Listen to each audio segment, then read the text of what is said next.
अगर आप भी चाहते हैं कि CHA म्यूजिक का ऑडियो वीडियो सबसे पहले आप तक पहुंचे, तो लाल बटन को दबाकर चैनल को सब्सक्राइब करें और बेल आइकन दबाना ना भूलें।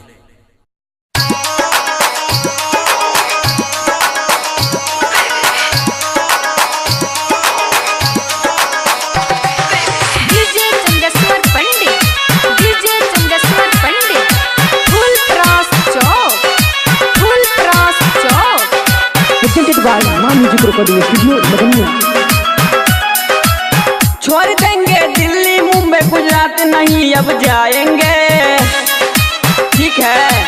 छोड़ देंगे दिल्ली मुंबई गुजरात नहीं अब जाएंगे।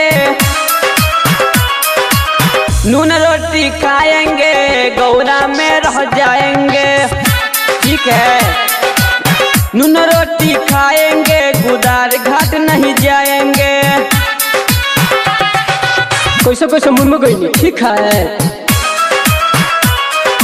कैसे कैसे मुंह में गई, साल भर पे घरे गई, अगला बार दिल्ली जाके कंपनी में फंस गई। छोरा अमरजीतवा से फोन पे बात कैनी, गाँव में रह के ओकरा साथे क्रिया कैनी। बहुत दिक्कत होता वहाँ पे, कहियो लौट कर न जाएंगे।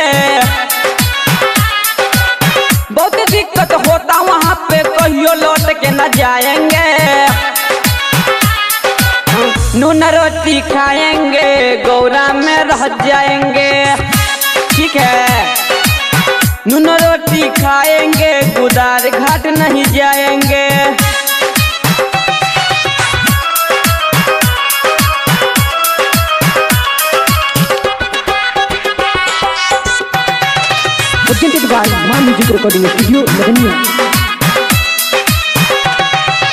कुछ कुछ बात भई, ठीक है। कुछ कुछ बात भइल, सरबन से मार भइल, गाँव जवार में सगरो प्रचार भइल। छोरा अमरजीतवा से मुँह टूटी बात भइल, डीजे चंदेसरा के बहुते बड़का घात भइल। गाना गाने के लिए माँ म्यूजिक स्टूडियो में जाएंगे।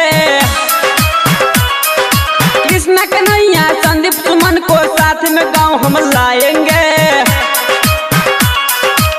नून रोटी खाएंगे गौरा में रह जाएंगे, ठीक है। नून रोटी खाएंगे गुदार घाट नहीं जाएंगे।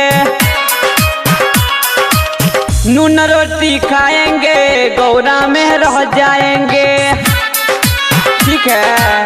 नून रोटी खाएंगे गौरा में रह जाएंगे।